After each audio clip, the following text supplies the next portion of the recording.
भद्र स्वामी सुपार्श्वनाथ भगवान की स्तुति करते हैं।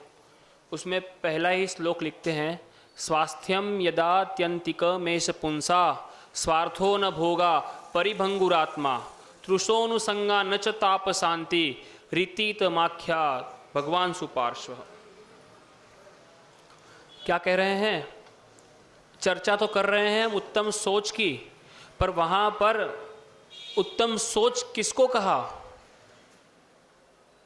मुझे नहीं कहा, आपको नहीं कहा, किसी छदमस्त को नहीं कहा, बल्कि अरहंत परमेष्ठी को भी उत्तम सोच धर्म का धारक नहीं कहा। उन्होंने कहा कि जो तीन मल से रहित है, कौन से? भाव कर्म मल, द्रव्य कर्म मल और नो कर्म मल से रहित है, उसी का उत्तम सोच है। स्वास्थ्यम, स्वास्थ्य शब्द का प्रयोग किया, जो स्वस्थ है,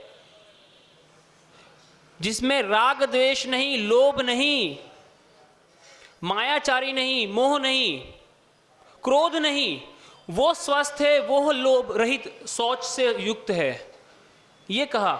इवन यानी कि अरहत परमेष्ठी को भी कहा कि वो संपूर्ण शुद्ध नहीं है, क्योंकि भाव कर्म नहीं, लेकिन द्रव्य कर्म और नो कर्म मल लगा हुआ है।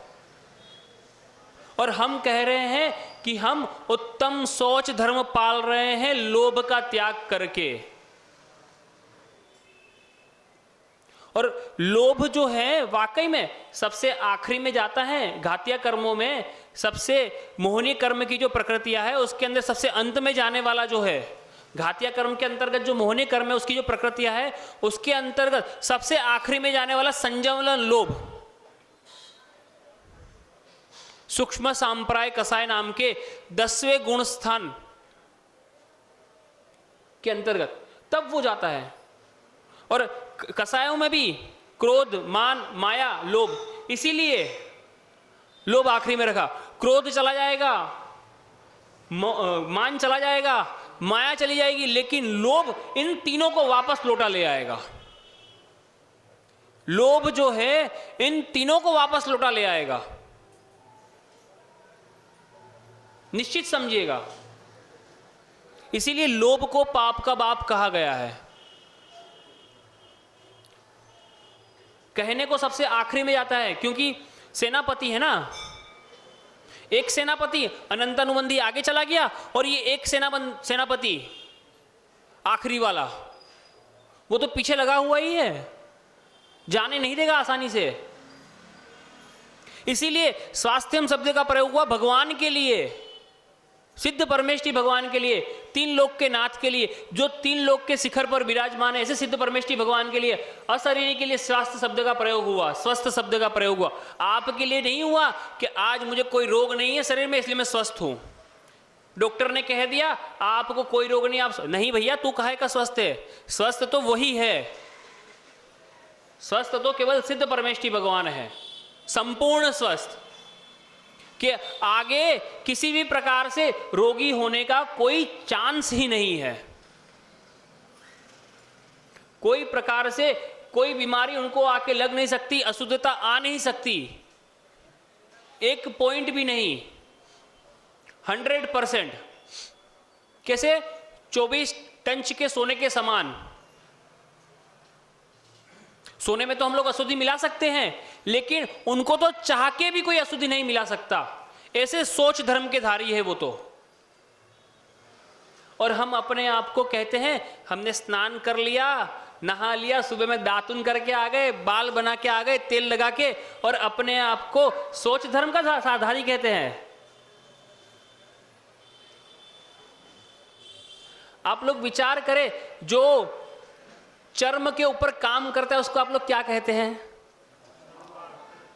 हाँ, और वो आप सब लोग हैं, क्योंकि आप सुबह सुबह उठ के क्या करते हैं?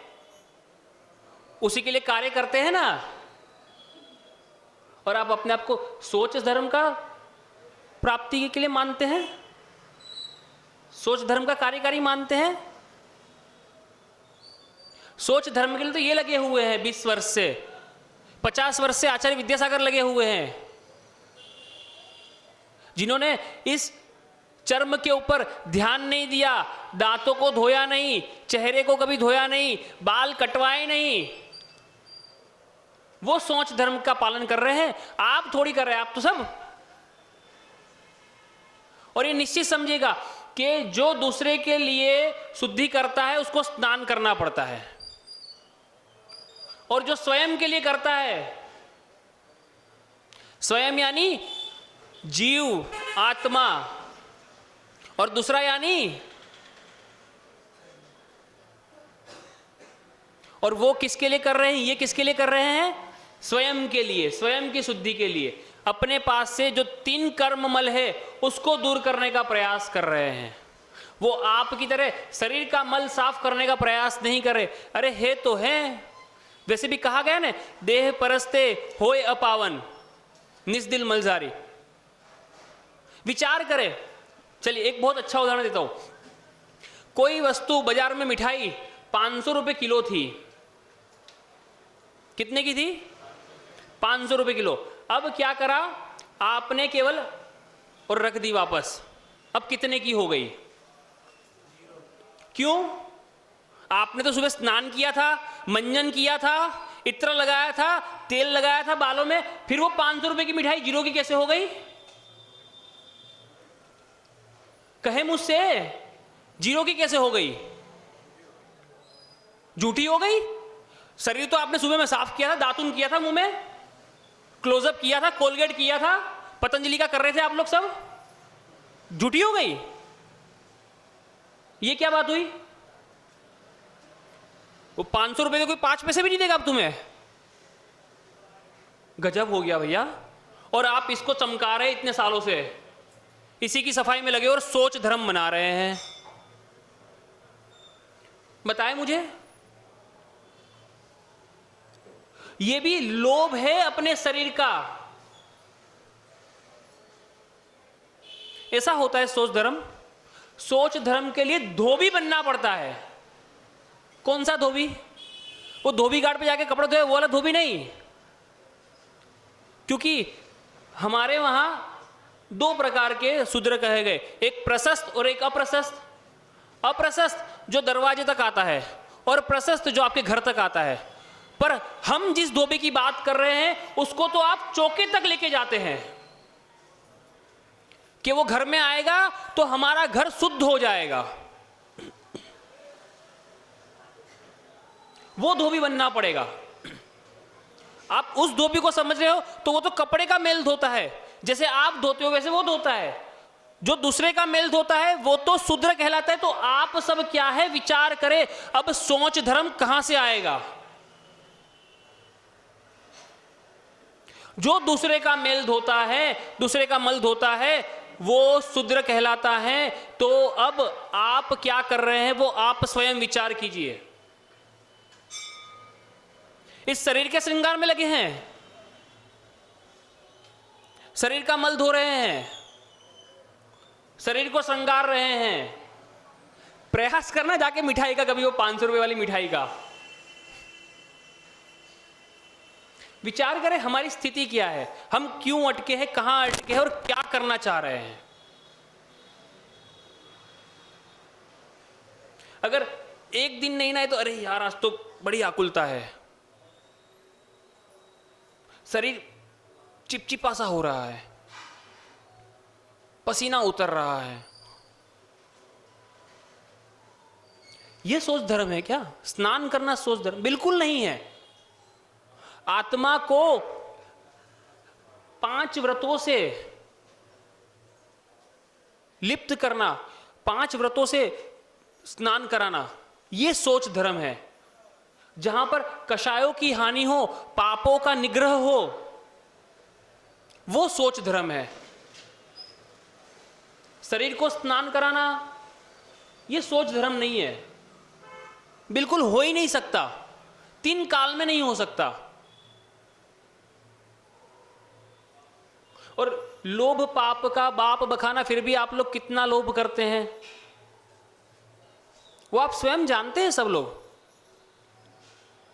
चलिए अब लोभ को लेकर थोड़ा सा कथानक करता हूं मैं, एक कथानक आपके सामने रखता हूं। एक बार की घटना, एक छोटा सा गांव, गांव का नाम मुझे याद नहीं है।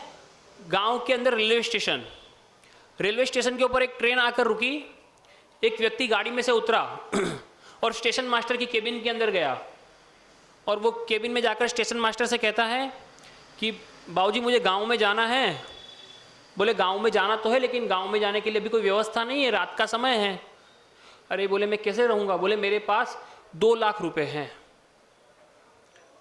2 लाख रुपए मेरे पास है, मुझे गांव में जाना जरूरी है और वो मैं किसी काम के लिए लाया हूँ। तो बोले एक काम कर, यहाँ पर रेस्ट रूम है स्टेशन के ऊपर, वेटिंग रूम, वहाँ पर जाकर आराम कर ले और सुबह में उठकर बाहर से वाहन मिल जाएगा, चले जाना। ठीक है। तो वो उसको स्टेशन मास्टर उसको ले गया, वेटिंग रूम में जाके उसको सुला दिया। 2 लाख रुपए का नाम सुन के स्टेशन मास्टर के मन में लोभ जाग गया। लोभ जाग गया तो उसने क्या किया, एक कुली को बुलाया और कुली से कहा कि मैं तुझे 10,000 रुपये दूंगा। किस लिए? बोले वेटिंग रूम में एक आदमी सो रहा है, उसका तू कत्ल कर देना। उसका कत्ल करेगा तेरे को 10,000 रुपये मैं दे दूंगा। कुली ने कहा यार कोई देख लेगा, कुछ गड़बड़ हो जाएगी। बोले कुछ नहीं होगा, तू तो जाके कत्ल कर देना। अभी रात के टाइम पे कोई स्टेशन पे है नहीं, और गांव का स्टेशन है, काहे विकल्प करता है? ट्रेन अभी आनी जानी है, ट्रेन को आने में बहुत देर है। स्टेशन मास्टर का सारा लिस्ट होता है ना। अब होता यह है कि जो स्टेशन मास्टर का जो घर था वो नज़दीक ही कोटेजों में था, और उसका बेटा बहुत बिगड़ा हुआ था। रात भर घूमता फिरता था, पिक्चर देखता था, दोस्तों के साथ में आवारागर्दी करता था। तो वो विचार करता है कि बोले घर पे जाऊंगा तो बहुत मार पड़ेगी, रात का समय तो हो गया है और मम्मी अच्छे सुतेगी निश्चित रूप से, तो क्या किया जाए? तो बोले चलो काम करता हूँ, स्टेशन पे जो वेटिंग रूम है ना वहीं पर जाकर सो जाता हूँ। उसने विचारा, स्टेशन की तरफ पैर बढ़ाए। उसके स्टेशन पे पहुंचने से पहले एक घटना और होती है। वहां पर स्टेशन मास्टर जब कुली से बात कर रहा है तो पीछे बाहर दरवाजे के बाहर खड़ा होकर एक बुजुर्ग कुली वो इन दोनों की बातों को सुन लेता है और विचार करता है कि खाली फोकट में कोई व्यक्ति मर जाएगा। तो वो वहाँ वेटिंग रूम में जाता है और उनसे कहता है कि आपके पास 2 लाख रुपए है। बोले हाँ। बोले वो स्टेशन मास्टर ने आपको मर्डर करने का प्लान बना लिया है। तो बोले मैं क्या करूँ, कैसे बचूँ? बोले तू मेरे साथ मेरे घर चल। वो कुली जो था वो भला ईमानदार व्यक्ति था, वो उसे घर पे ले जाता है और अपने घर पे सुला देता है। और वो स्टेशन मास्टर का जो बेटा मौज मस्ती करके आवारागर्दी कर कर वेटिंग रूम में आया, और जिस रूम में बाय चांस जिस पलंग पे वो सोया था ना उसी पलंग पर आकर सो गया। अब वो कुली से कहा गया था कि तू जाकर मर्डर कर देना, तो बस वो जाता है और उसका मर्डर कर देता है। देखता नहीं कौन है, चादर से ढका हुआ था तो चाकू उसके गले पे फिराता है, खत्म बात, मर गया आदमी। और आकर स्टेशन मास्टर से कहता है लाओ मेरे 10,000 रुपये। बोले देता हूँ, एक बार देख तो लो तूने काम कर दिया कि नहीं कर दिया। जाता है और जैसे ही चादर हटाता है 2 लाख रुपए साफ, कमाने वाला साफ, 10,000 गए नहीं गए लेकिन जिंदगी साफ हो गई। ये होता है लोभ का परिणाम। अब जेल भी जाना पड़ेगा, निश्चित रूप से जेल भी जाना पड़ेगा।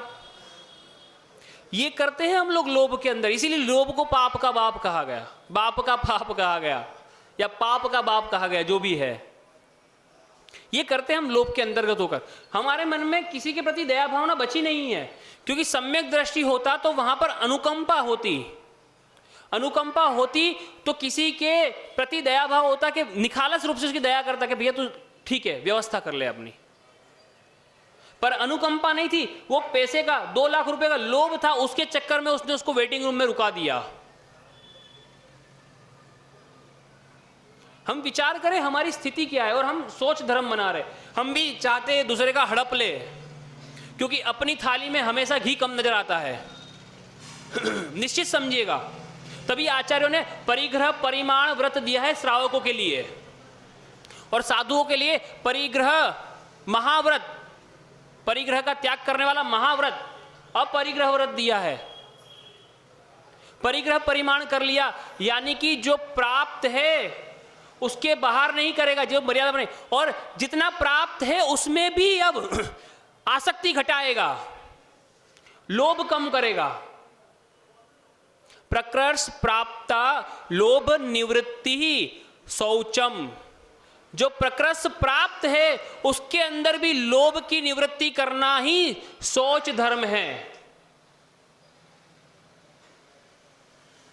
और आप क्या कहते हैं, यानी कि जो प्राप्त है उसमें तो पर्याप्ति मानते नहीं, शेष में विशेष है, इसके पास है मुझसे अच्छा है, आने दो, मेरे पास तो कम है, शेष में विशेष मानते हैं। यह हमारी सबसे बड़ी कमजोरी है। और निश्चित समझिएगा कि जब तक हम बाहर हाथ साफ करते रहेंगे वहां तक सोच धर्म आ ही नहीं रहता। आपको अंदर से हाथ साफ करना पड़ेगा, अपनी आत्मा के ऊपर हाथ साफ करना पड़ेगा। जो कसायों का, जो कर्मों का मन लगा हुआ है उसका हाथ साफ करना पड़ेगा। पर आप लोग हमेशा बाहर हाथ साफ करने में लगे रहे और हाथ साफ करने के चक्कर में हमेशा हादसा भुगतते रहे, हादसे के शिकार होते रहे। ठीक है ना? और क्या कहते हैं, पैसा तो हाथों का मेल है और मेल के लिए लोभ करते हैं, मल के लिए लोभ करते हैं, विष्टा के लिए लोभ करते हैं। बोलो, और जिससे ही पूछो क्या कहेगा, पैसा तो हाथ का मेल है। ठीक है ना? तो इस उत्तम सोच धर्म पे अपने आप को वास्तविकता में शुद्ध करने का प्रयास करें, शरीर को नहीं, आत्मा को। और सोच धर्म की सार्थकता तभी है जब अपने आप को व्रतों के द्वारा स्नान करवाएंगे, अव्रतों को दूर करेंगे, तभी सोच धर्म हो पाएगा। वरना तो अनादि से स्नान करते आए हो, अनंत तक करते आओगे, कोई फर्क नहीं पड़ेगा, कोई अंतराल नहीं पड़ेगा। आपके दुख बने हुए हैं और बने रहेंगे, सुखाभास में जी रहे हो और दुखों को भोगते रहोगे निश्चित रूप से। ठीक है ना? तो इन्हीं विचारों के हाथ में अपनी वाणी को विराम देता हूँ। पूज्य गुरुवर से निवेदन करेंगे कि वे भी अपनी मंगलमय वाणी से हम सबका मोक्ष मार्ग प्रसन्न करें। बोली देवाई देवशी आदिनाथ भगवान की।